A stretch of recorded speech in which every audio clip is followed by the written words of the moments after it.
Ooh, what's up, jobbers, and welcome to another edition of the Jobber Knocker podcast. As always, it's Nestlemania alongside for the ride as well, a man that I guess he's envious of me and wants to tell me how much he envies my position. JC. You are cursed. That's it? Remember that time, Nestlemania, you said he should never wrestle? Well, he wrestled, and he won. And now I want him to wrestle every week and go undefeated. So we can talk about that at some point because Danhausen clearly had his first match. We've got a lot to talk about. We have a WrestleMania-sized knocker tonight, folks. It's WrestleMania 6. Sorry, 6 people. Yeah, WrestleMania 6 live. Warrior and Hogan, yeah. No, it's WrestleMania 42. Sorry, I'm a little bit frazzled, but we got a lot to talk about. We've got a WrestleMania-sized knocker for you. It's going to be a lot of fun. Of course, WrestleMania this weekend. Of course, what blew my mind, JC, was that there's 70 different wrestling events for the independents this weekend in Las Vegas. That's insane to me. Pretty cool. That just shows the scope of how much wrestling is everywhere these days. But it's great. I mean, we talk about this all the time. WrestleMania is our Christmas. It's our New Year's. It's everything. How do you feel about Christmas this year overall? That's a loaded question. I feel like they took the gas pedal off here on the 24th. You know what I mean? Dude, we're going to get to it in the heat, but I would have been more excited for parts of WrestleMania if I didn't watch Raw this week, and that should not be a thing with the go home. And we're going to get here in the shine in a moment. I literally have one thing in my shine this week because this was a stamp job. And we're going to do our fire ratings in the Hope segment. We'll see what happens there as well. But, yeah, besides over Brock and WrestleMania, I don't know if anything's breaking the scale this year. Well, it's tough because I know Nestle should have. Vegas is gonna smell so bad. It's so true. I will say one of my favorite things that Andy Kaufman ever did back in the day is, as a heel, he went up to the people in the crowd and he goes, "This is a bar of soap." Yeah, like shower dodges. You know what I mean? So, dude, it won't be any indie shows in Riyadh. You're right, Joe. That's probably a fair assessment. Now, the way the world is right now, there might not even be a WWE show in Riyadh. So yeah, that's fair, very fair. But yeah, I don't know what that was happening there. Soap. So what do you want to do? You want to start in the shine? Always in the shine, Nestlemania. There was one thing I enjoyed this week, and it was on SmackDown. And cast Danhausen wrestled Kit Wilson, the two hottest acts in the wrestling world, head-to-head in a heavyweight fight for all the marbles.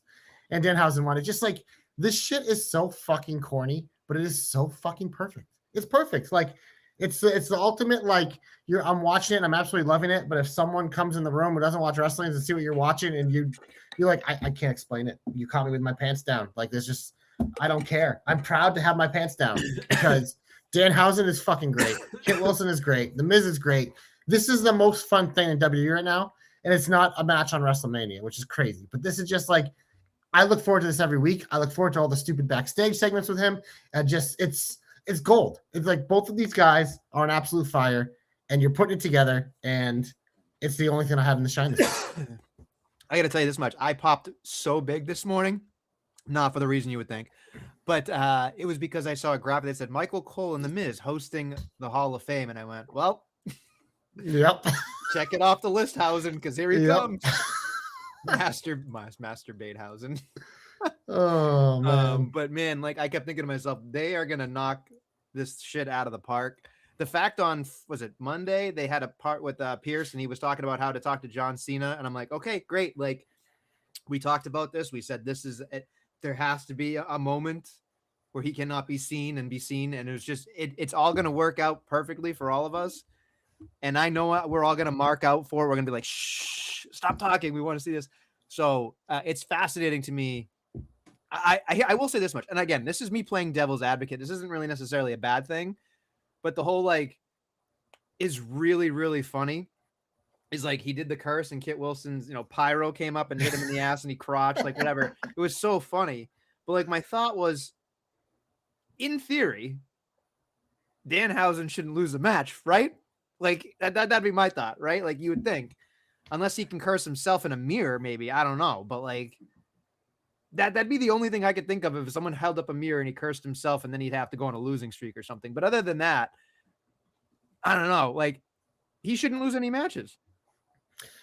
They'll figure out a way, but for this, like, he can beat Kit Wilson. He's allowed to beat Kit Wilson, and it works. But this just like, I'm curious to see what they do this week for it, because obviously we know he's going to be all over WrestleMania, but they treat the SmackDown before WrestleMania now kind of as a pre-show. They have 2 announced matches. Maybe he'll win the Andre the Giant Memorial Battle Royal. Him trying to carry that trophy around will be the funniest thing ever. Like, it'll come down to him and like the Miz, and the Miz will like he's gonna win, and then he gets like it's the Andre the Giant Memorial Battle Royal is perfect for it. That's probably what they'll do it. It'll be Miz Dow Part 2. My thing is just when you look at everything that's happening in the scope of SmackDown, I feel like it's so bizarre to me how much, like, here's the other thing too. Is it a 3-hour SmackDown and a Hall of Fame after? Because that's fucking nuts. Probably. I don't watch the Hall of Fame though ever, so I'll watch the clips. Well, if someone tells me to watch something, I will. But it's like I will never, ever, ever, ever. I mean, I guarantee I won't be watching SmackDown live either. So yeah, hopefully I get to it before WrestleMania. I should be able to. But it's just one of those things. Like, I literally watched SmackDown yesterday, and I watched Raw right before the show here. And I wish I didn't. That's the end of JC's. Yeah. Do you have any shine this week, Adam? Who the fuck is Adam? And also, let's see. I'm looking. I'm looking. I think we're good. Get him off my TV. Get him off my TV. Get him off of my TV. Would you like to start, seeing as though you had hair across your ass about the main event on Raw?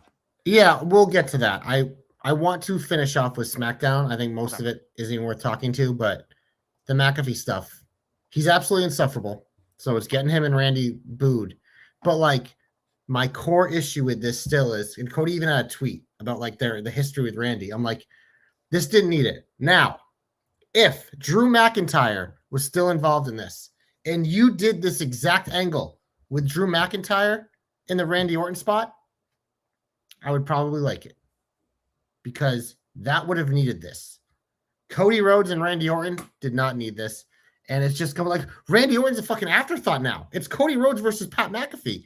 And then you got fucking McAfee. He's feuding with CM Punk too. Roman Reigns was an afterthought. So it's just like, it's just so crazy to me that like, we're so excited for Cody Randy. And so excited for Randy. And literally like the last 2 weeks, I forgot he's fucking wrestling Randy Orton. It might as well be Cody Rhodes versus Pat McAfee for the WWE Championship in the main event of Night 1 of WrestleMania.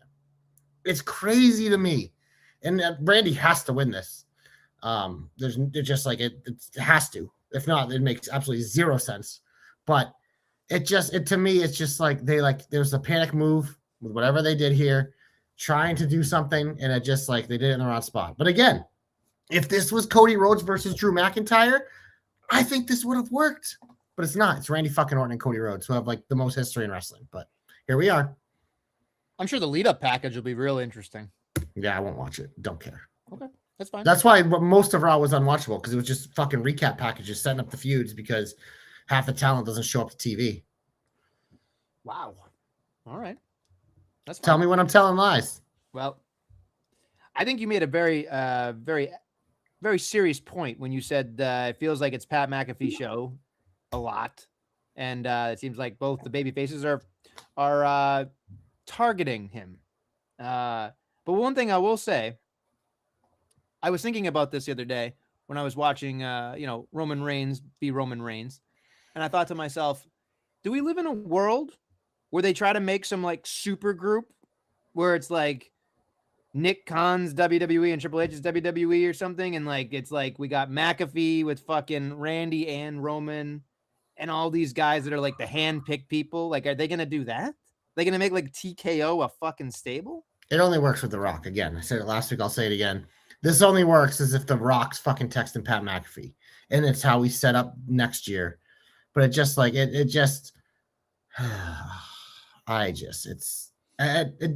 I never thought I would be less excited for a Cody Randy match, because it doesn't feel like a Cody Randy match, which is a fucking shame. Mm-hmm. And the match is going to be littered with Pat McAfee and Jelly Roll. Like, what the fuck are we doing? I mean, I think they panicked with so here's another thing that they said, so we can break it down here. Pat McAfee cuts a promo on Friday, and in the middle of it, he says, I'm a good man, and I'm going to lower the ticket prices 25% for a whole night. And I do love inside baseball. I love when people blur lines and it's gray and it's not white and, white and black and all that stuff. I love that stuff when it's like, ooh, did they really mean that? Is that what they were supposed to say? Like, I get that. But this is like, feels like on the opposite end of the spectrum here for me as a fan. When I'm watching it, I'm like, you're literally showing an advertisement. The tickets are going on sale. So like across the board, you are telling people that no one is interested in this at the prices they that priced out the average fan, and it's in the same location it was a year ago. So the people who wanted to make a Vegas trip out of WrestleMania did it last year. Yeah. Like, it just, everything about this year is flawed. And yeah, the New Orleans thing kind of screwed them, but it just like, and the prices, like they're trying to make it like an A-list event. Mm-hmm. Well, guess what? A-listers like free tickets. They don't like paying for their own fucking tickets. So sure. They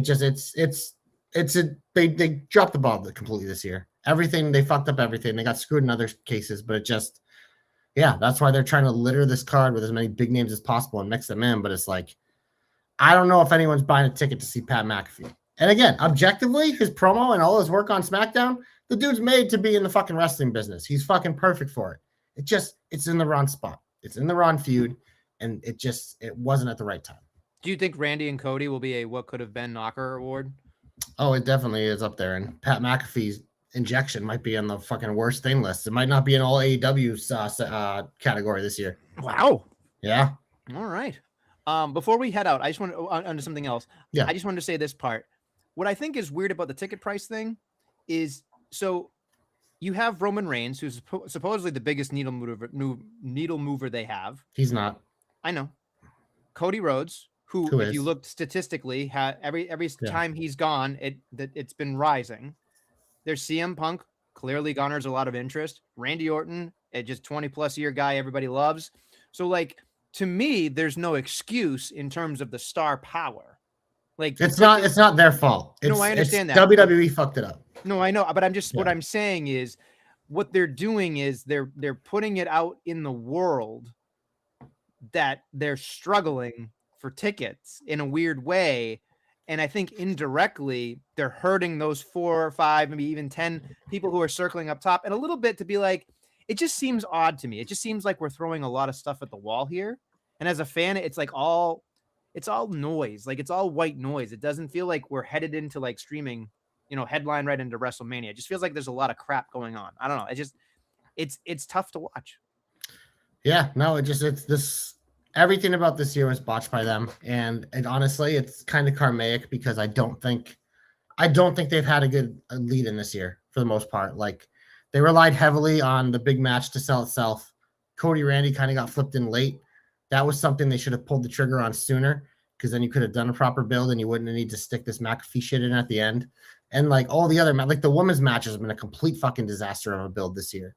So they're in a weird spot. And then it's one of those things. It's like the Bellas are on the card. They haven't been on in weeks because Nikki's allegedly injured. Finn's part-time. He's barely on fucking TV. So just like, I'm looking at all these matches and I'm like, the guys aren't here. Oh yeah, by the way, Roman Reigns, barely shows up. Brock Lesnar, who showed up every fucking week? Brock Lesnar. That's shocking. He's the guy showing up right now. And that's why that match is the best match on the card. And it's not even close. Danny says, well, at least we have ISO speed to look for. Honestly, when I look at that night one card, that match is at least going to be fucking balls to the wall, insane, stupid shit. We're probably going to walk out being like, that was one of the more exciting matches tonight. And that's a fucking scary thought, but that's where we're at. The Slim Jim tables will be snapping. That's for sure. Yeah. All over the goddamn place. I hope he has a version of him streaming while he's wrestling. That'd be pretty cool. Him and Logan Paul. Yeah, I think that'll be a bigger deal than we think. But we'll talk more about that later when we have our fire rankings, as you've alluded to. So we've been kind of dancing around the CM Punk Roman Reigns things. I feel like this is probably an appropriate place for it. I was hyped at the beginning of Monday when they had this whole thing of like Roman being like, if he's not going to tell the truth, I will for him. I was like, okay, great cliffhanger. Love that. Makes me stay to the end. Nothing wrong with that segment. We get to the end of it. And like, I'm sure someone could talk me into understanding this better.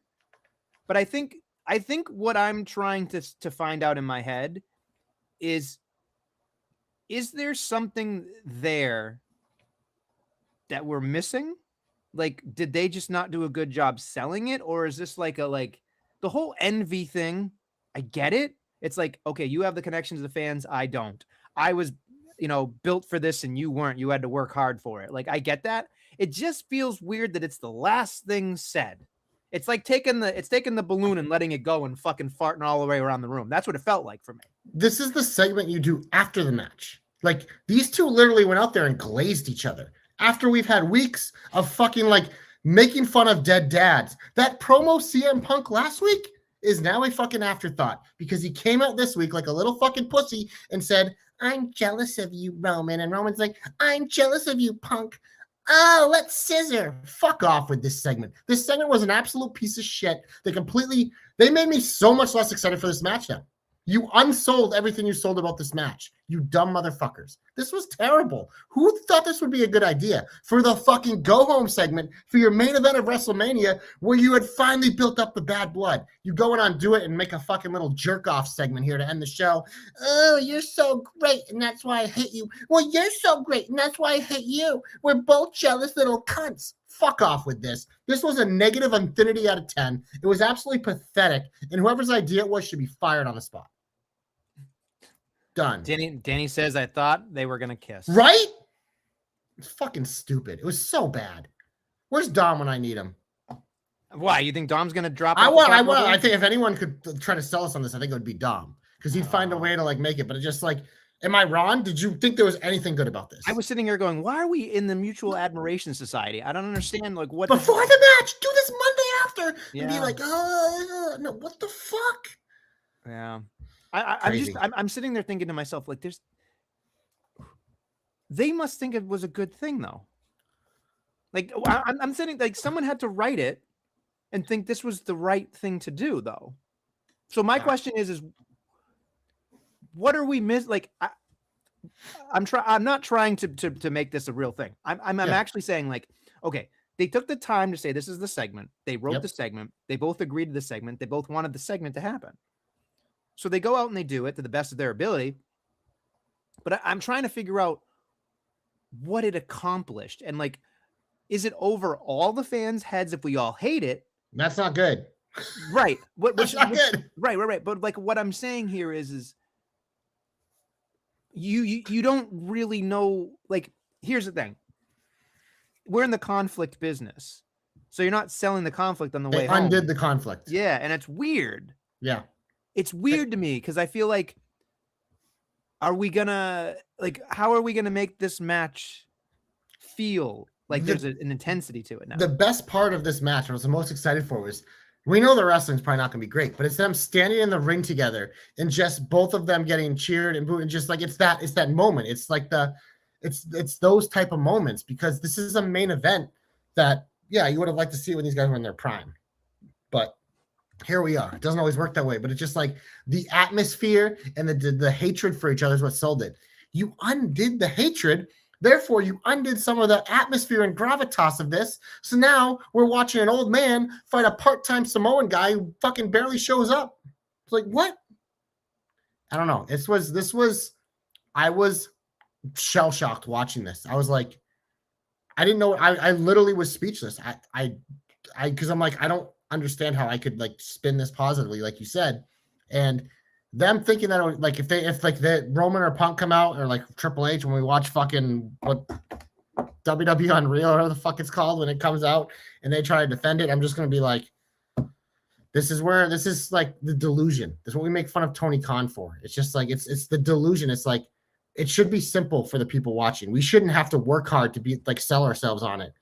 That means that it's bad. Objectively, it's bad. If you're sitting there, Nestle, and you're questioning, well, how do I sell this and spin this and make no, you shouldn't have to do that. You're watching the product.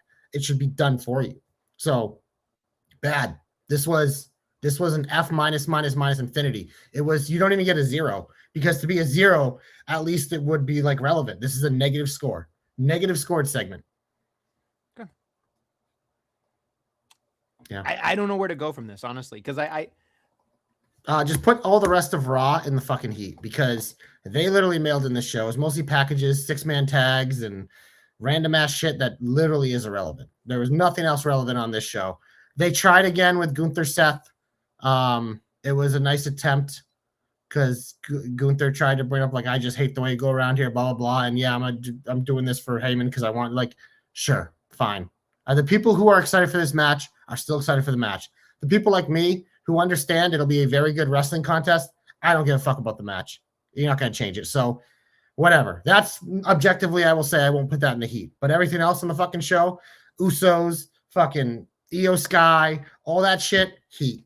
Fucking waste of time. Shouldn't have happened. I will say one thing that I think I probably should have put in the shine. Concussions. That's really good. That's awful. Sorry.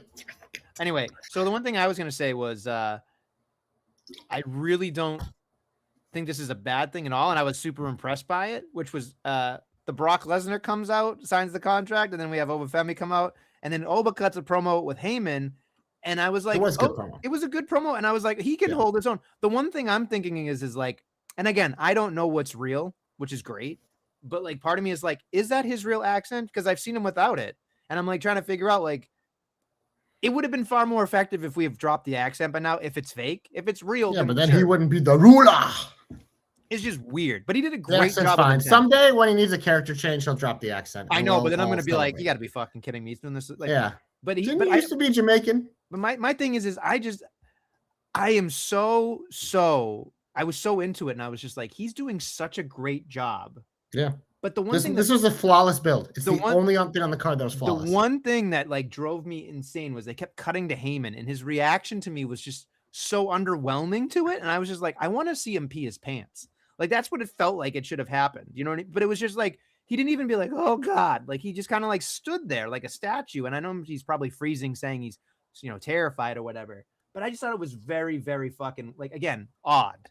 Like, odd. It didn't make any sense. It was odd. But here we are. Anything else that you want me to just go through shit and you can just go rant, or like, sure, everything else was a waste of time. So burn it. I mean, Charlotte and Lyra had a match. Waste of time. Okay. All right. Fine. You already talked about the 6-man. Waste of time. We had a brawl with Stephanie and Liv. That was hot. Liv has a music video coming out, or did? Oh my God. That song is, look it. I love Liv Morgan, but I did not need that song. Did not need that. And they played the whole music video on Raw. Uh-huh. And I was doing something, so I couldn't go and fast forward it. So I had to listen to the whole fucking thing while I was making dinner. And I was like, but yeah, this was the other issue, the grand scheme of Raw. I feel like they realized what has been working for them is Oba and Brock just fighting. So every single feud on Raw, they all just started fighting. So that's why I'm saying, like, this Raw was such a waste of time. They copy and pasted every live segment, had 3 useless matches, and then it was just video package. It was just like, this was the laziest written Raw I've ever seen in my life. It was crazy. It's the go home to WrestleMania, dude. We had a random tag match for the Intercontinental guys, and Rusev kills everybody at the end, even though he didn't win. JD took a pin. That was fucking weird too. And then you go on SmackDown, and it's just like, bam, just fucking bam, just fucking bam. Like, wow. Like, everybody brawled. Random matches here and there. That's tough. Very, very tough. Hey, but Matt Cardona was always ready. Did you see that tweet? No. So he wasn't booked for SmackDown, but he showed up in his gear because he's always ready, and they added him to the card. So that's why you stay always ready. Good lesson for the kids. Even if they tell you you're not working that night, you show up, and you show up always ready. So shout out Matt Cardona.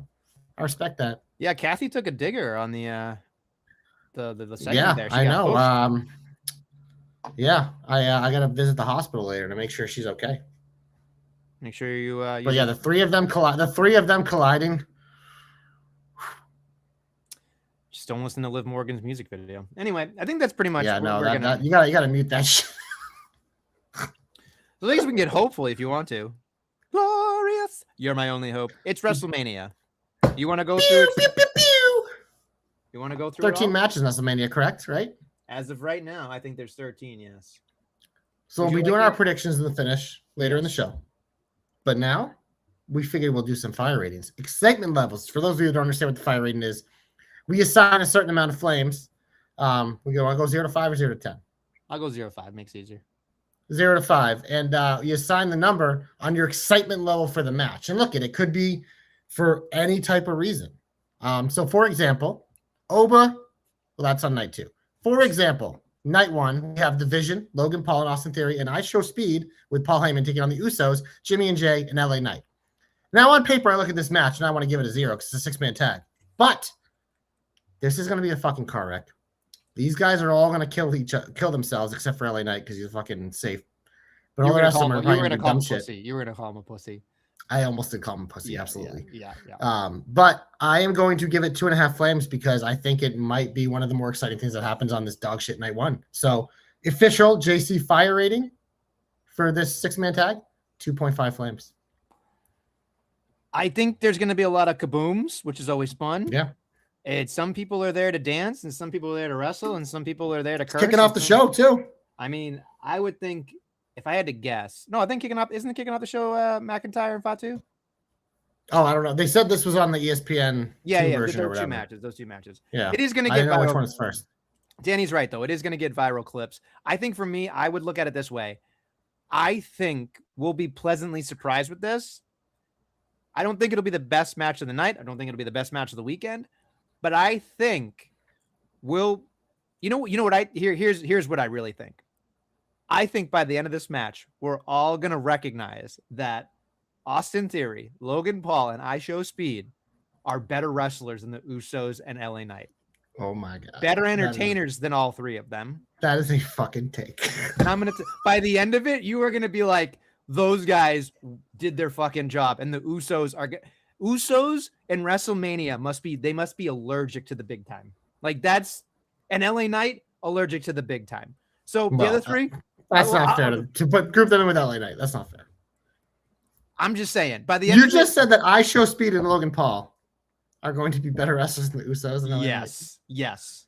Yeah. By the end of the night, you're gonna. By the end of the night, I'm gonna get texts from people going, "Jesus Christ, they were better than the Usos and LA Knight." That's all I'm gonna say. I don't know if you saying wrestlers was the right word. Okay, like entertaining, sure, but like you're saying though, you don't think they're better wrestlers than LA Knight? Yeah, it's a low bar, but the Usos, they made it at WrestleMania, bro, for a reason. Please hit the ejector on. Yeah, the theory experiment has not worked, man.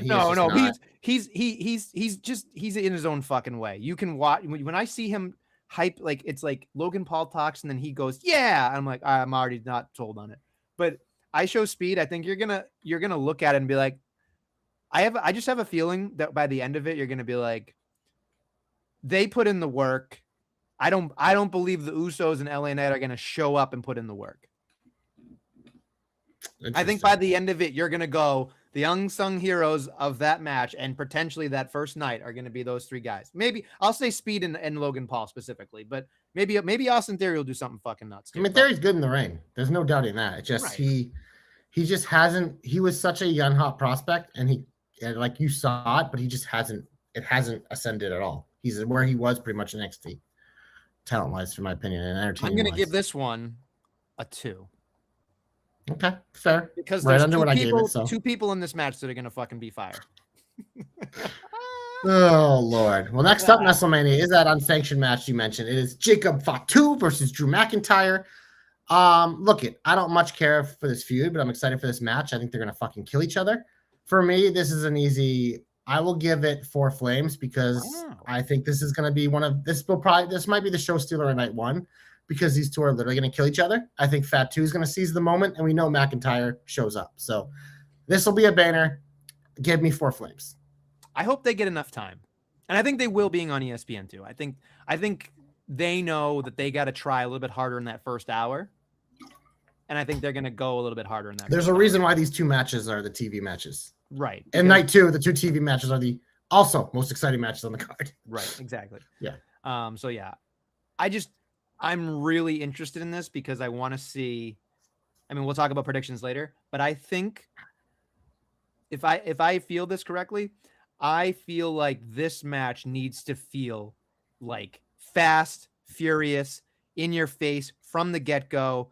I don't want to see anything remotely resembling a wrestling match. I don't want to see shit like.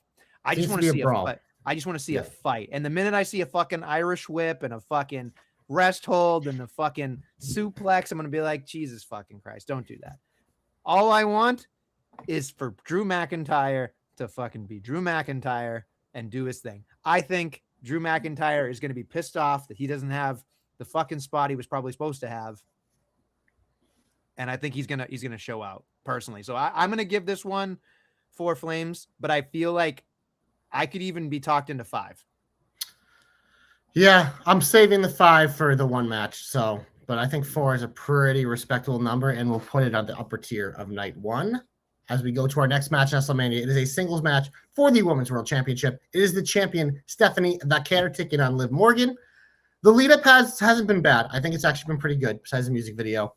I love this matchup immediately when Liv won the Royal Rumble. I'm like, this is what I want to see. They are both fucking awesome.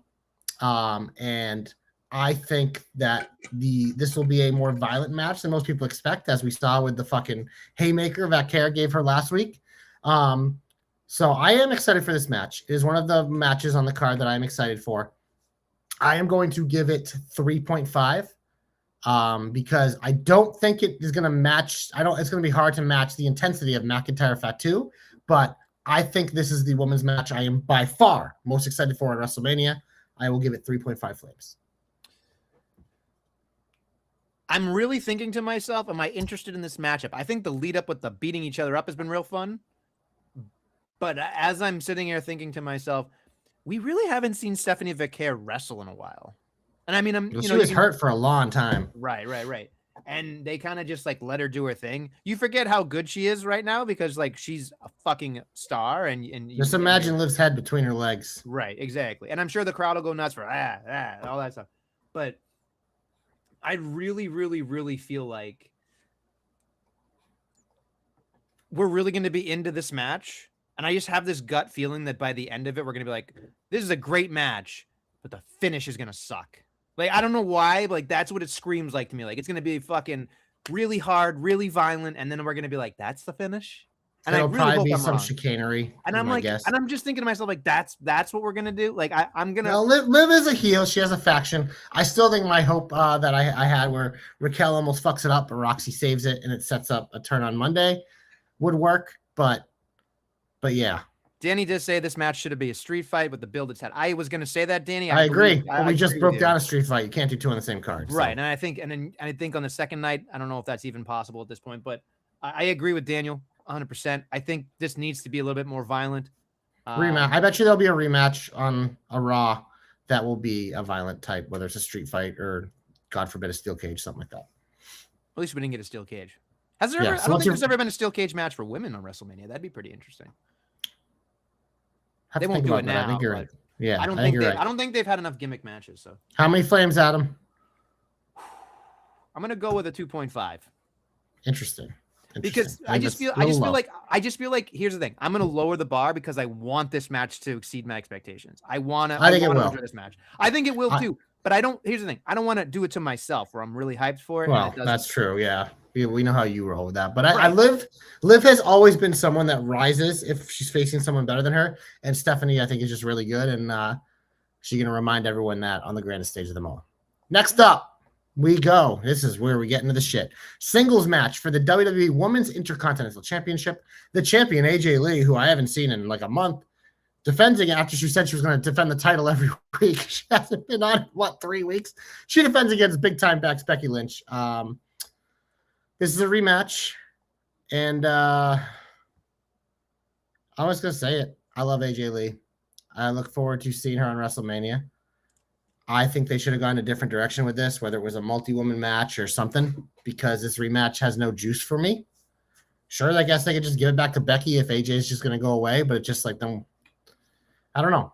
For me, out of respect for AJ, I'm going to go 1.5 flames, but this is in the bottom tier of matches for me at WrestleMania this year. Wow. Do you think it's going to be good? From an AJ, I will say this much. And Ryan Andrews. Ryan, thank you for showing up. Yes, it's a steel cage match. No, I don't. Here's the thing. I think the next match we're going to preview is the worst match of the week. But that's just. Well, you notice I didn't give this a 1. No, I think AJ and Becky will be a decent match.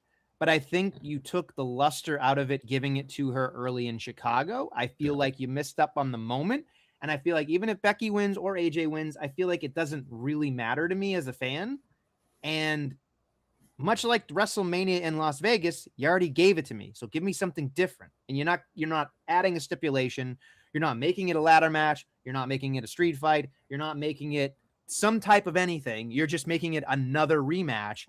And as good as these two are, they're also part-timers. They're also people who just kind of are there for the marquee, which I understand. But I'll be honest. You know how I feel about Becky Lynch in the ring. I think she's a great heel, but her in-ring work, in my opinion, sometimes is amazing. And then the consistency is weird to me with Becky Lynch. AJ Lee, I think if we can take the rose-tinted glasses off for just a millisecond, AJ Lee is a star. Yeah. Absolutely. Unequivocally. No buts about that. But when I watch it back, I'm thinking to myself, and maybe she doesn't need to be this good because of who she is, but I'm watching her thinking to myself, what she brings to the table is past what we're wanting to see now as wrestling fans when it comes to a woman's wrestler. That's all I'm thinking for me. I'm not saying for the vote for everybody. I'm just saying for me as a fan, I want to see her evolve and improve, new moves, new layer, new I don't care about that. I want to see her face other people. Like if you told me that this match also had Bayley, Lyra, Roxanne, and like Raquel in it, be a much different story because that would be very exciting to me. But a rematch with AJ and Becky, 1.5 flames. I'm gonna give this a 1. Yeah, it's tough. I'm curious what you give this next one then, because this is something. A fatal four-way tag team match for the WWE Women's Tag Team Championships of the Irresistible Forces, who are the champions, if you forgot, which I did. Nia Jax and Lash Legend take on Charlexa, Bayley and Lyra, and the Bella Twins, allegedly, Brie and Nikki. But I would say, if you're a women's tag team and you're not on WrestleMania, I would listen to Matt Cardona and stay ready because you never know. You never know. But yeah, this match, I mean, I don't like to give out zeros. So I'm going to give it a 0.5 flames. Out of respect for Bayley and Lyra and Alexa and Charlotte and Nia, 0.5 flames. Danny says minus 10. Like, I'll say this much. If I gave out a 0, this would be a 0. I will say this much. I give out zeros. This to me, I don't even know why. I mean, I know why it's on the card, but God damn it. This is not even something I'm going to pay attention to. Like I'm not, I mean, no disrespect to the 8 people in this match because I actually really enjoy a lot of the people in this match. Yeah. There's a lot of big stars in this match. I'm just looking at this going, this is going to be literally a clusterfuck. And the lead up to it hasn't invoked an emotion in me that makes me excited. It makes me horrified that I have to sit through this thing. I don't think they're going to get a lot of time anyway. I think it's going to be mostly entrances and it'll be a fucking schmaz and whatever. And then they'll have a finish. But I think when we look back on this, we won't even remember this fucking thing happened. I'm going to give this a -4. Like that's how bad I feel like it's going to be. -4. I just thought 4 was a number we haven't used yet. So you're giving it 4 icicle emojis. Yes. How about that? Yes. Yeah. I mean, Danny was a little more harsh with a -10, but I think a -4 seems like we're tipping the scales. There could be something worse. We don't know. Maybe we'll get there. Well, we'll see. We got 2 more matches on night 1. Next up is a singles match between Seth Rollins and Gunther. This is going to be a good match. I enjoy watching both these men wrestle, despite all the things I say about Seth Rollins, and Gunther's the man. This match obviously is only happening because of absolute disaster in terms of injuries and nonsense and AJ wanting to be done earlier. And these are like, oh, these are 2 of our top guys. They have no one to fight. We fight each other. We see it every year. It happens. It has a potential also, like that first match, to be a show stealer. Objectively, like I said, it's probably going to be a 20-minute, very good wrestling match. I just don't give a fuck. They got to find a way to make me care about it. I don't know if they will. I'm going to give it a 2 out of respect for both these gentlemen. They each get 1 flame each, so 2 flames because they're deserving of that, but I just don't give a fuck. Honestly, like, this will be the match that I'll probably be yapping through because unless they find a way to hold my attention, I don't. The most relevant thing about Gunther lately since he retired AJ is Cody name-dropping him in his promo against Pat McAfee on SmackDown, which I thought was funny. Like, I hope Gunther chokes you out again. That made me laugh. I'm like, oh, that's actually funny. But in terms of this match, it is what it is. This could be a Monday Night Raw main event at this point. So, Fair 2 flames. I have 2 quick thoughts that I wanted to ask you. One, I feel like based on the fact that it's these 2 men who are probably in this generation's they're in the top conversation of the best wrestlers Yep, in in the ring for world. sure. And so my thought was, are we gonna sit here and say all this shit about how the lead up's been weird? And you've laid it out perfectly. But I feel like on the backside of this, there's going to be a narrative within the company that this match is going to be a WrestleMania classic. The internet's going to do that. No, on I the know internet, that. yeah. But here's the thing. They're going to forgive all this garbage, all this gobbledygook, and then they're going to sit there and they're going to say, oh, hey, you know what? Like, it's okay. Like, I just feel like people are going to be like, oh, my God, it was the greatest wrestling It's match going to of be all an time." AEW match. It's like you're not going to remember it, but they're going to try to make you remember it because Kenny Omega was in it. It's like, he's so good. What do you always say in Nestlemania, especially at WrestleMania? It's about moments. Mhm. What am I going to remember? That's why I said, like, do something. Make me remember something here. Yeah. Make a moment.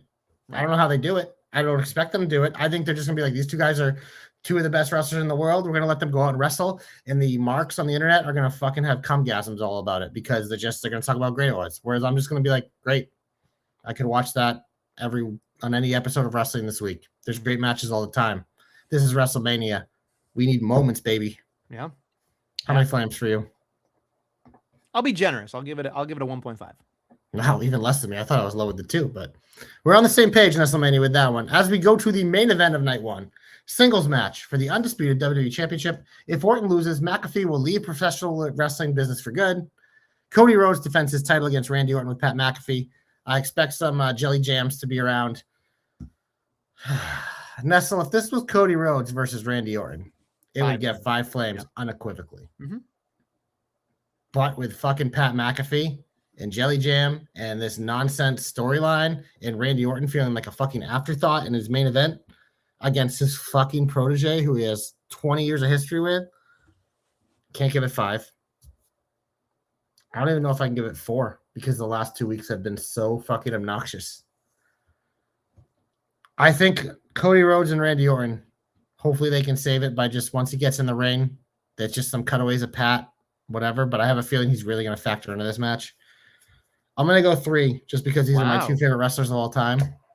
But in the fact that I'm giving a match in the main event of WrestleMania between my GOAT and my future GOAT, I'm giving it 3 flames. Tells you all you need to know of how they fucked this up. 3 flames. I'm going to give this a 0. Only because... A little extreme.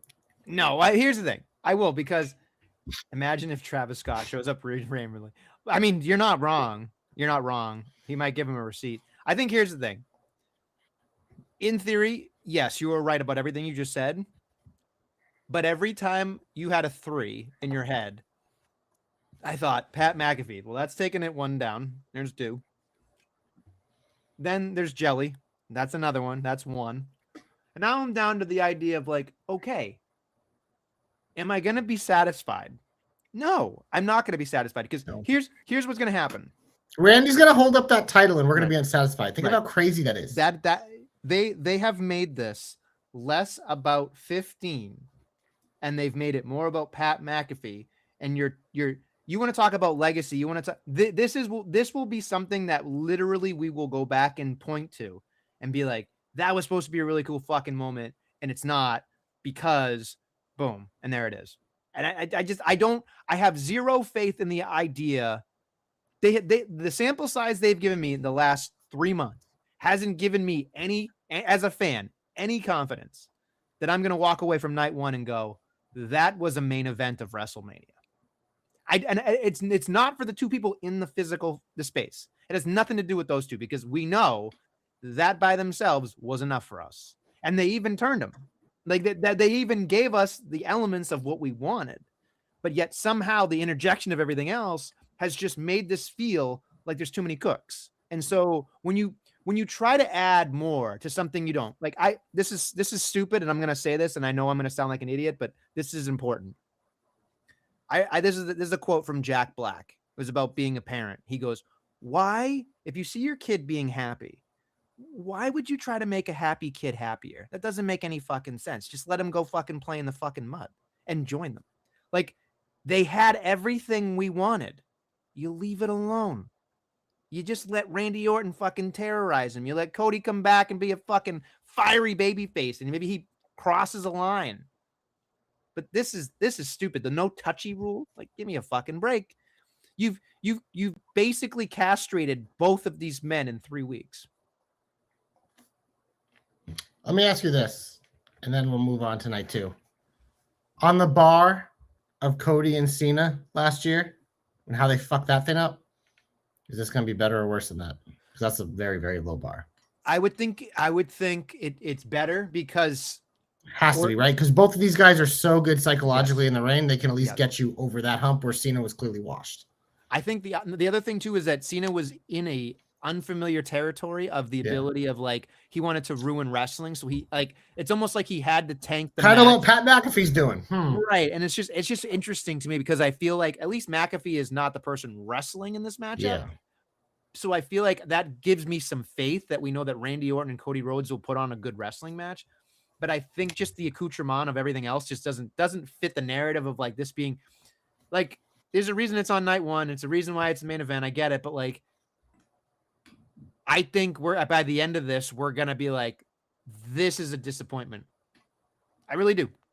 Yeah, night 1, dog of shit. In terms of a flame rating for night 1, two flames total for this card. I don't care. This is objectively worse than night 2. Okay. We go to night 2, Nestlemania. This one, I don't need to give you a breakdown. It is a singles match between Obafemi and Brock Lesnar. This is the max. This is 5 flames. This is it's not even close. Like, this is infinite flames. Like, this is the match on WrestleMania this year. This, even if it is a bad match, I don't care. The lead up has been so good. This is what WrestleMania is about. So, boom. We'll get to predictions later. I'm excited to break it down, but in terms of this, 5 flames. I don't need to say anything else. I cannot sit here in my brain and think to myself how this isn't not 10 stars. Like, I am 10 flamed. Well, because we don't do stars, and you said you only want to go to a max of 5. Right, I'll so go to 5. Flames. I'll go to 5. But I will say this: if I could give you everything, like, the hype for this is literally, like, I know sometimes you go to wrestling matches, UFC or boxing, and it's always built around the fucking one match, and everybody else just wants to be dying to be on that card. They should all be grateful that you're on night 2 with Brock Lesnar and Obafemi, because people are going to buy. You want to talk about 2 people moving fucking ticket sales? I guarantee you that when they interview people in the crowd, what are you hyped for in those stupid fucking packages? They're going to say this fucking match. Well, they're all plants, so they're all going to say different matches, but the real people will say this match. You're absolutely right. I would say this is the one. It doesn't matter what they do. They've built it in a way it doesn't matter. Doesn't fucking matter. It's 5 flames. Easy one. Next up, Nestlemania. 6-pack ladder match for the WWE Intercontinental Championship. Penta, the champion, defends against he's bouncy Javon Evans. The future of Lucha Libre, Dragon Lee. The most underrated, JD McDonough. Rusev Futria, Rusev Machka, and the legend Rey Mysterio. What does JC like, Nestlemania? Ladders. I like ladders. 4.9 flames. Wow. It's a ladder match. It has Penta. It has Rusev. It has Javon Evans. It has JD McDonough. It has Rey Mysterio. It has Dragon Lee. 6 guys that are going to balls to the wall. You got the big guy mixed in and Rusev, who loves working with little guys. There's no way this match doesn't fucking bang. I just am giving it 4.9 because I can't put anything on the same level as over Brock, but 4.9 tells you how I feel about this match. Like, this is the ultimate don't need a story. Go have a car crash and we're going to fucking love it. 4.9 flames. It's going to be a fun one. I'm very excited for it. I'll give it a 4, but I am curious to see what happens here on the outcome, and I'll even you know what, I'll wait to the prediction. We'll wait. Where is Backlash? Tampa?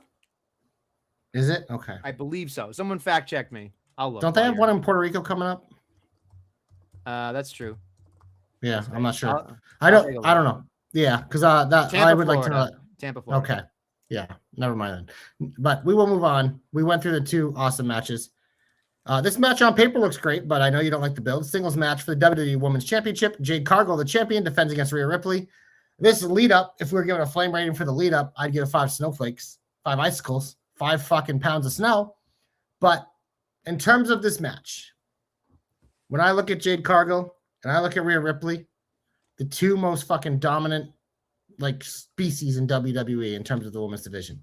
On paper, I look at that and I want to see this objectively. I'm looking at the poster. I want to see what happens. Rhea usually shows up big in the big matches. Jade is obviously still developing. So that is also a factor. The storyline absolutely sucks. And this is supposed to be Bianca. That's why I saw earlier someone said, how is Io not on WrestleMania? Well, because they had to pull the Rhea Ripley card because they needed the next biggest name to face Jade at WrestleMania since they didn't have Bianca. So they just had Rhea do it. And that's why Rio dropped the tag titles and why Io Sky's on WrestleMania. She got screwed. It happens. It sucks, but it is what it is. I can't give this a super low rating because these are two, literally like two, like these are the two. If you told me they're the champions the whole next year, I'd be like, okay. But lead up's been bad. The match could be a clunker, but I'm going to give it 2.5 flames just because the poster. Like this is a poster match. So give me 2.5 flames.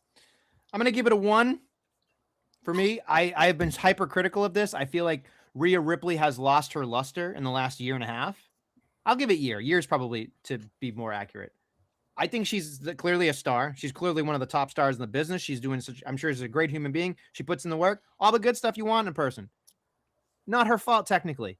It's just when I watch her, I feel like she feels less special. I don't want that for my Rhea Ripley. I want to feel special when I see her.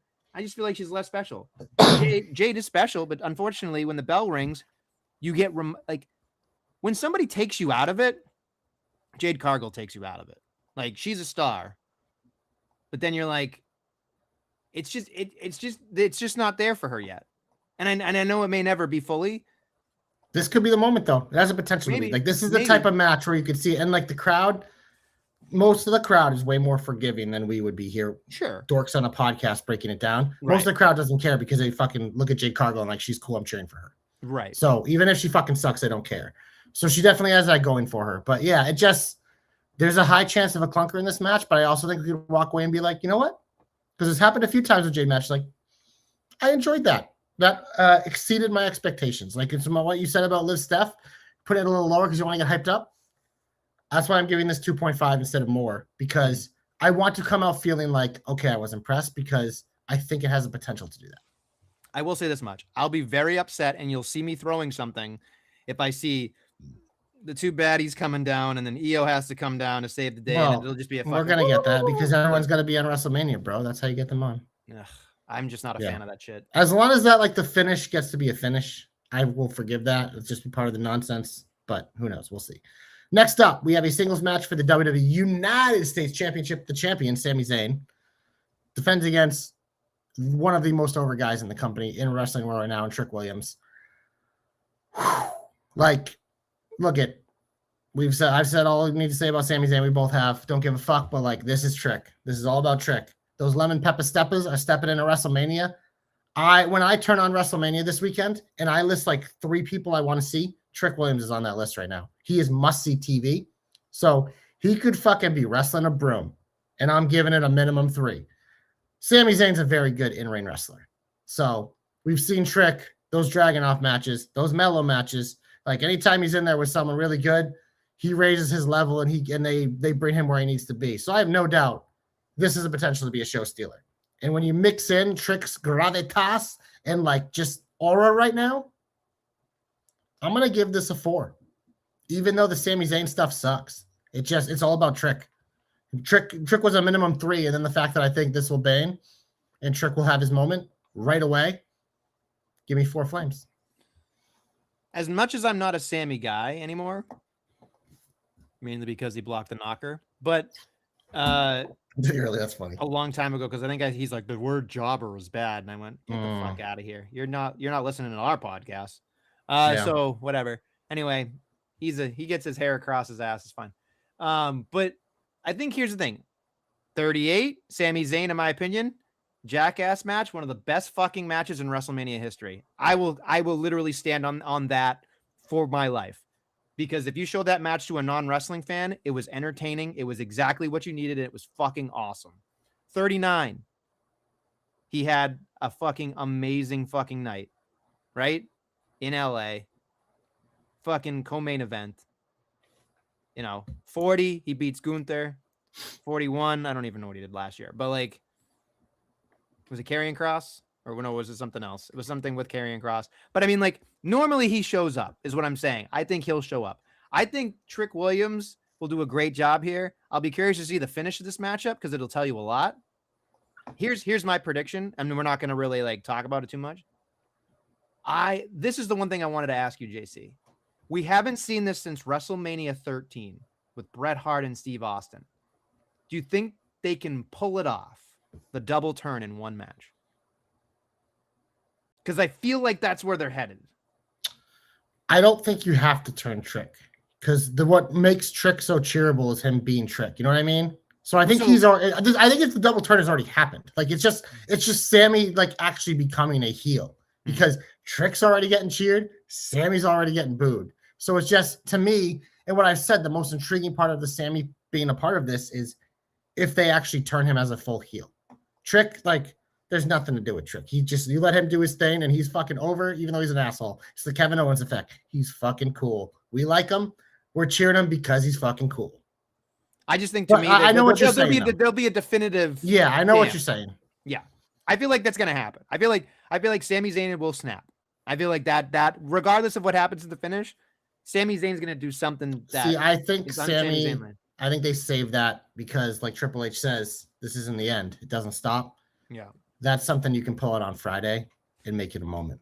Okay, and you do it with someone else. You do it with like Cody or someone where it means more. Because him snapping on Trick, like what does that accomplish? You know what I mean? It have to like Mello. I don't even know if that's big enough, but like he snaps on one of his friends, especially if Cody's coming off an L, and it's an easy way to get Cody away from Randy if you want to get him away for a little bit before you bring him back. There's something there for sure. We have 2 more Flame Reigns to give out, and then we'll give our comeback, and then we'll do predictions. Wrestlemania is a singles match. The Demon is back. Finn Balor taking on Dominic Mysterio. This match really felt like they've kind of taken the foot off the gas because Finn hasn't been showing up to work. And I want to see this match. I'm excited to see the Demon presentation again. We haven't seen it at the same time. But immediately when they did it, I'm like, well, he can't lose now. He can't lose. If the Demon loses to fucking Dom Mysterio, like, look at oof. And look at Dom. Dom doesn't need wins. But, yeah, I'm going to give this a 2.5 because I think this match will be underrated. I'll pay attention to it. They definitely didn't do it as much justice as it could, but the Demon's coming back. Always loved Dom. 2.5 flames. I do find it funny that Cody and Finn had that podcast and he went on record saying he doesn't understand why we advertise it because it makes Finn Balor look bad, the character, which I tend to agree with. The reason why they advertise it is because they need to do everything for ticket sales. Yeah, they panic. There will be a couple fans that'll pay to see the Demon. Like it's a draw.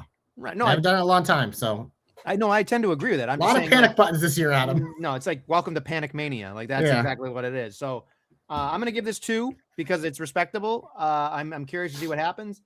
It seems like a foregone conclusion, but you never know. All right, the main event of Nestlemania, a singles match for the World Heavyweight Championship. CM Punk, the champion, defends against Roman Reigns. If I didn't watch that segment on Monday, this was going to get 4 because these are 2 big names. You took the word. I'm literally cutting it in half. I'm giving it 2 now. They lost me, and I'm probably still going to come out and be like, "Oh yeah, that was good," but they literally I was ready to go. I didn't need a pill. I was ready to go. I was fully up. And then it just the ultimate fucking turn off. I'm fully flaccid now. And if you want to get me back, you better fucking give me some fucking pills on Sunday because you lost me. You cut my excitement level for this match in half. 2 flames. Wow. Yeah. I'm serious. I wasn't going to give this a high number to begin with. If you'd asked me 2 weeks ago. Well, you're an old man shamer, so. That's true. I mean, the hype of here's the thing. I know this is probably unfair to say, but this entire program has proven to me one thing.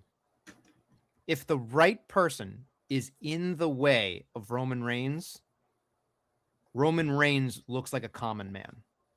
He doesn't look special. He doesn't look as godlike. He doesn't look as I know the title and the presentation of the Bloodline made him special. But when I'm watching CM Punk do his thing, I thought to myself, this didn't help Roman Reigns. None of this, in my opinion, has helped Roman Reigns. I know he's Roman Reigns. He wins the Rumble. He's a big fucking deal. He's a megastar.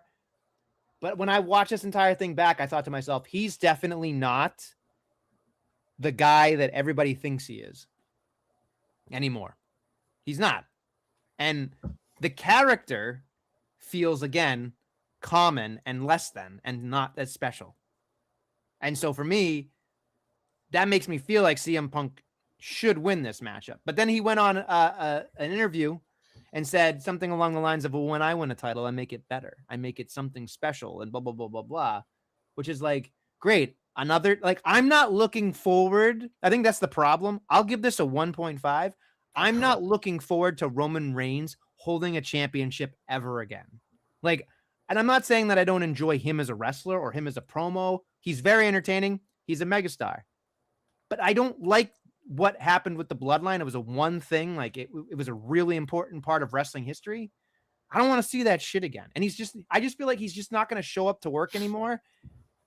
And I don't think he's special enough for me to give a shit when he shows up once every 2 weeks or a month. I just feel like you've already done it. I need something new. And he's not new. He's same. There's nothing different about him. He's not changed a bit. So at least CM Punk has kind of done whatever he can. But this is a 1.5 for me. We're going to get to predictions. Because I will tell you, if Roman Reigns wins the title, he will not be on Backlash. No fucking way. But yeah, that wraps up the Hope Nestlemania. We're quickly going to get with some comebacks here. I'm giving it to my boy Royce Keys, who finally made a SmackDown debut, taking on Berto. He's a badass. He's a JC guy. Super pumped that he's in the company. Finally made his debut. Looking forward to what he does in the blue brand, but an easy comeback for me this week. Give me Royce Keys. I'm going to give my comeback to Sami Zayn because I thought his promo on Friday was really fucking good, and he kind of, like, the people were booing him, and he kind of leaned into it, and he kind of made, I'm going to still be who I am, and blah, blah, blah, blah. I just thought he did a great job letting the boo birds happen, and he's just kind of went with it, and of course, Trick is Trick, so it worked out. Little Yachty cracks me up for some reason. I don't know why. He is funny. He's a good little yapper for Trick. It's his voice. Yeah. It's like listening to Akon a little bit. Like, I don't know what it is. Like, he's got like a little whiny voice that is just like, but he's like, he's a good side piece. Like, I just think it's funny. I mean, I don't want to see him all the time with Trick though. Yeah, it works for WrestleMania because they'll do like a concert intro too. So, but it's so fucking funny. And I just thought, man, Sami Zayn, I'm not a Sami Zayn guy anymore, but like that guy has done a lot of work. He's been given a lot of shit and he's made it work. So I just feel like he deserved, on a week where there's a lot of shit that was terrible, I thought he did a great job making something out of nothing. So there you go. We head to the big old finish WrestleMania. We got 2 announced matches for SmackDown. We can give our predictions quickly. Andre the Giant Memorial Battle Royal. Give me Danhausen. Danhausen. Yep. He's going to curse his way to that trophy, baby. It's a perfect spot to do it. Okay. Who are you picking? I mean, Danhausen seems like a slam dunk, but I feel like if they're going to do the Andre the Giant Memorial Battle Royal, they already gave it to Mello. Like, I'm trying to think of, like, did they give it to Zack Ryder? Matt Cardona? They might give it to Matt Cardona, right? It's a, like, I'm trying to think of, like, who, it's like a make good, this fucking thing. Like, that's what it's become, is the make good. Like, oh, shit, sorry. So, they don't even do the women's battle royal anymore. You know I'm assuming they're going to do Tiffy versus Julia on this card. Isn't that fucking wild that Tiffy's not even on the fucking card? Yeah. I think I thought, like, if they added in, because everyone's saying Asuka Io, I'm like, I think it's more likely they add Tiffy Julia. But I think Chelsea being hurt kind of hurt it too, because that would have been an easy triple threat. But we'll see. I mean, the only thing I could think of is Tama Tonga. Well, he's part of the other match that we're about to. But I feel like they would do it I don't know. I feel like he's going to have his moment because they're teasing the breakup with Solo, which makes that Wyatt 6 versus MFT 8-man street fight very easy to predict. The Wyatt 6 are going to put them to bed. Yeah. Because Tama's going to turn, and then we go forward with him and Solo. I'm just trying to think of who they try to put on television that they haven't. Maybe Ivan Dragunov. Sorry, Ivan Dragunov. Dragunov, maybe. I don't know. Yeah, that'd be interesting. They're doing a weird thing with him though too, where they're doing like a losing storyline. So it's weird, man. Okay. No tag team stuff, male tag team stuff either. So maybe we get a. I'm assuming Priest and Truth are going to do something on SmackDown as well. Another guy who's not on WrestleMania. That's fucking wild to me. It's crazy, especially because I like my favorite comments I saw about the Pat McAfee thing was Priest, and you can tell he's a locker room leader, and I could kind of tell that when he was on the Cody podcast that a lot of people look up to him and listen to him, and like really like him. So him making those public comments, I think he really was speaking for the locker room. So shout out Damian Priest. He should be on Mania. And him and maybe, who knows? Maybe they get a fun little thing on night 2 with them and The Miz and Danhausen and Kit Wilson and all that stuff. So I think there's still hope for Damian Priest to be on WrestleMania, but it doesn't seem like it'll be a booked match beforehand. But Nestlemania, we've waited long enough. It is time for the predictions. We've broken down these matches pretty thoroughly with the flame ratings, so we don't have to deep dive too much except for with the results. But we're going back to night one, baby. It is a 6-man tag. The Vision versus the Usos and LA Knight. Yeah. I feel like the Usos and LA Knight get this win. I think they go baby because I think I Show Speed. They can do something where either he turns on Logan in theory or he eats a pin because Logan in theory abandoned him. They have the titles. They'll find a way to make it not whatever, but I feel like they love the Usos. They love LA Knight. There's going to be some eating here. And yeah, give me the babies in the first match. I'm going back and forth on this. Mm-hmm. I don't know. I feel like I don't know. I'm gonna say the Vision. I don't know why. There's just something about it that feels like I know they can take an L, but I just feel like they could win. I can see something weird happening here with LA Knight being the thing. Like I don't know. I'm gonna go with the Vision. I think that's fair. That's definitely possible. We move on. Unsanctioned match. Jacob Fatu and Drew McIntyre. I mean, this feels like the Jacob Fatu moment. Drew's the guy to get him there. It's unfortunate that Drew literally when Drew won the title, it's exactly what I said was going to happen. It was like he's going to give it back before we get to WrestleMania. He's not a part of the main event. Probably going to face Jacob Fatu, and he's going to put him over. So give me Jacob Fatu. I think this is Fatu, all written all over it. I think they said even Drew McIntyre is going to film a movie for like Highlander or something. So like, yeah, I don't expect him to win. There's no fucking point. He's already done what he needs to do, and he can have a loss and be a crybaby again, and he's got a really good character, so I think it'll work for him in the long run. Easy peasy, lemon squeezy. Next up, singles match for the Women's World Championship. Liv Morgan won the Royal Rumble. Liv Morgan's winning this match. It is the Liv Morgan era on Monday Night Raw. Liv Morgan's going to have a bunch of pussycat dolls dancing her to the ring. She's going to win this one. Yeah, easy one. That seems one of the easier ones to predict. Next up, this one not as easy because I could easily talk myself into an and new here. We have a singles match for the WWE Women's Intercontinental Championship. Champion AJ Lee defending against Becky Lynch. Nestlemania, I'll let you go first on this one. I'm going to pick Becky Lynch because I feel like AJ Lee is so part-time that they're just going to use her sparingly in case of emergency, break glass. So I feel like Becky Lynch is going to go back to doing weekly stuff, and AJ Lee is going to go back into being like, oh, I'll come back and wrestle these people once in a while. Yeah, I think that's fair. I'm going to pick AJ, though, because I still am holding out hope that she will defend the title on the Raw after Mania and lose to a returning Paige. So I'm going to pick my heart with this one. Give me AJ Lee. Next up, Nestlemania, we have a fatal four-way tag team match playa for the WWE Women's Tag Team Championships. The Irresistible Forces, Charlexa, Bayley Lyra, and allegedly the Bella Twins if Nikki is cleared. I am going to surprise you with my pick on this one. I don't think the Irresistible Forces will retain. I don't think Bayley and Lyra will win. So to me, it came down to Charlexa and the Bella Twins because I think the Bellas are going to win these titles at some point. I could just see Charlexa winning here, and then we have a Charlexa-Bella Twins feud, especially if Nikki isn't healthy. So give me Charlexa here to be the surprising new tag team champions once again. Okay, I'll put Charlexa down for you. I did not expect that. That's what I said, baby. Okay. I'm gonna play Detective Nestle for a second here. And there was a throwaway line a week or two ago from Lyra and Bayley where she said, Bayley got screwed over last year, and I want to make this up to her this year. And I thought to myself, none of the other three have said anything like that at all. So I'm going to pick, like, it's the same thing as Jey Uso saying, if I get one more shot, I can beat Gunther. And then he fucking did it. So I feel like it was a throwaway fucking line. None of us thought he was going to win the Royal Rumble. So I feel like that line is not throwaway. I feel like Lyra and Bayley is going to win this fucking thing. Interesting. Because there's a backstory from last year. The other three, I don't give a shit. So. I think this is one of the true matches where you could make a case for anyone in this match. So I think it's fair. Next up, singles match, Seth Rollins versus Gunther. This is a really tough one because neither of these guys should be taking an L. I think you can screw Seth over though. So give me Gunther. Yeah, I was going to say, if Gunther doesn't get taken care of this, then how are we going to get to Brock Lesnar? So for me, it feels like Gunther has to win this one as well. Yeah, then maybe it's a returning Braun Breaker, which would be dope because him and Gunther could look at each other too, and that would get me excited. We have the main event of night one. Nestlemania is a singles match for the Undisputed Championship. Cody, Randy with McAfee. McAfee ain't leaving, So give me Randy Orton. I was picking him anyways because I think he's getting his moment, and he makes sense as a champion as we head into the new chapter of WWE, the new season, so to speak. So I'm picking and new in the main event, Randy Orton. Okay. All right. Fair enough. I'm picking Randy Orton because I don't know. Cody needs to rack up all these reigns. So he's got to catch Randy, right? Yeah. So he's not. He doesn't have a big window. I mean, he's not leaving right away, but he's got. Yeah, like he's kind of hinted that he's done within 5 years, though. So I was we'll gonna see. say 5 years is a long time, but it's really not. Like, Yeah, especially if you get like an injury in there, Yeah. because you know it happens. So we'll see. Hmm. All right, well, that is night one, Nestlemania. As we move on to night two, we have 6 more matches. We're kicking off the show with the match of the weekend. It is Obafemi. It is Brock Lesnar. Who you got, baby? I feel like my heart wants Oba, but my brain is telling me Brock. Go with Brock.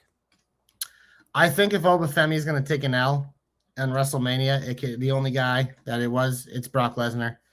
I think in most scenarios, Oba would go over here, but I think since we know Brock is close to retirement, he needs to go undefeated before Gunther takes him out because that makes it mean more. This match is going to fucking rule, but I'm also going to pick Brock Lesnar. Okay. Next up, the ladder match, baby. 6-pack ladder match. I want to talk about this going any direction. We've seen it before because they can undo it real quick. We saw it with Zack Ryder back in the day. Like they do it all the time. 6-pack ladder match for the WWE Intercontinental Championship. Penta, Evans, Lee, McDonough, Rusev, Mysterio. I have a feeling Rey Mysterio is going to win this. Okay. And then it sets up something here with his son. They could also do it for the AAA title too. So they don't necessarily, but it just feels like Rey Mysterio is not done yet, but he's almost done. It feels like in the next year or two, like max. I feel like they're going to give him a moment here. They could give it to Penta too, but he already got the title, so it doesn't mean as much to give him like the good job award. Javon doesn't need it yet. They could do it. I'd be thrilled, but I'm going to pick Rey Mysterio. I think a lot of people want Javon Evans to win this thing. Yeah. Dragon Lee is definitely not winning this fucking thing. Rusev is not winning this. I mean, maybe. I don't know. But like, anybody who wins, I'll be excited for them, with the exception of Dragon Lee. JD McDonough would be a fucking wild pick. That would be crazy. That would be like the great effort award. I mean, that's kind of what they do with Penta, so maybe they do it with JD. But my other thing is like, if he accidentally wins the Intercontinental title and then he's got Finn and Dom both mad at him, like that'd be an interesting three-way. Yeah. You know what I mean? You could make that happen. I mean, I could talk myself into anything. I'm going to go with Penta because it feels like this dude has just got it. Yeah. And like, I know that it's probably not going to be his night, but I feel like in terms of the star power, he's my pick. I think he's a safe pick. I think if they mix it up, I think it would go to Ray. Next up, singles match for the women's championship. Jade Cargill, Rhea Ripley. This is Retain Mania all day. Give me Jade Cargill. Yeah, Jade is definitely going to win this thing. I just don't see why you would push. It's not even a Rhea show, so yeah, go back to hanging out with Io on Raw. Yeah, I don't know. It just feels like there's just going to be a lot going on here, like Io turns or something's going to happen. Yeah, I don't think you can turn Io. She's too lovable, but you never know. There's definitely it's somehow by hook or by crook, Jade is winning. Next up, singles match, another one that feels pretty easy. United States Championship, excuse me. Sami Zayn, whoop that trick. Give me the trick daddy, those lemon pepper steppers, and new Trick Williams. Okay. I'm just thinking to myself, I know Trick Williams is probably going to win this, but I'm just thinking to myself, I in my mind,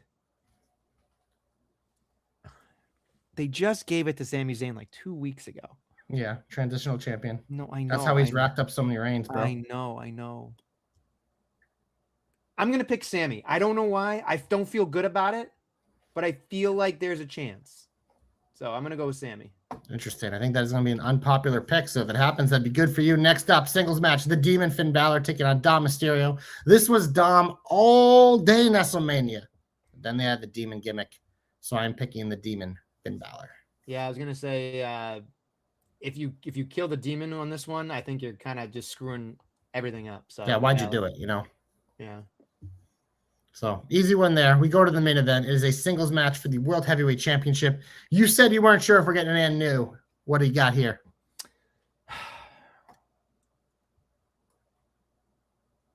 I'm just trying to visualize how they're going to want the ending of WrestleMania to be.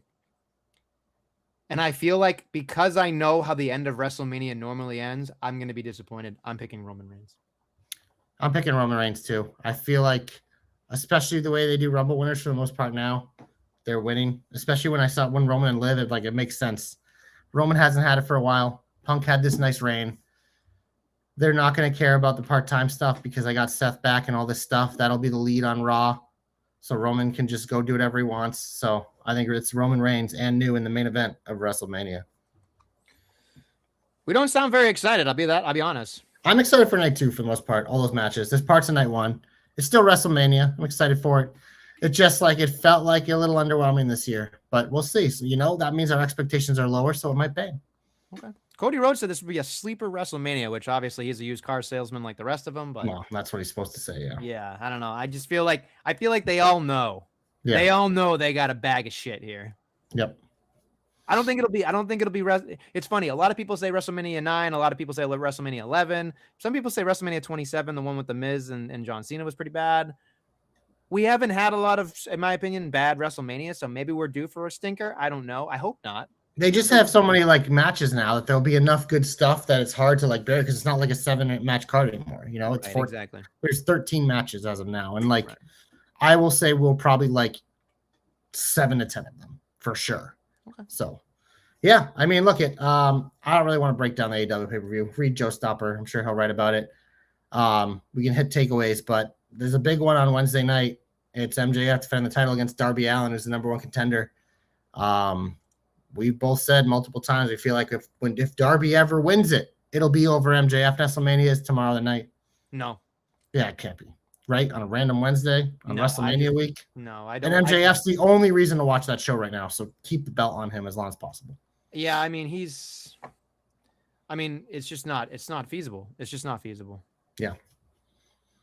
I mean, there's other stuff on here. Takeaways from AEW this weekend? Kenny Omega, thanks for coming. Yeah, so don't let the door hit you on the way out. I mean, I felt embarrassed to ask this. Who actually won the TNT championship?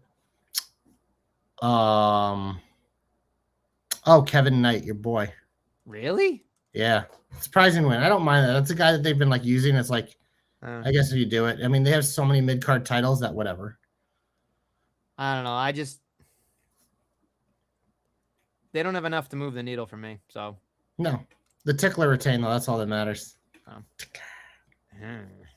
right. What else is on Wednesday? Is there anything else worth talking about? It says your hold on 1 second. I just had it.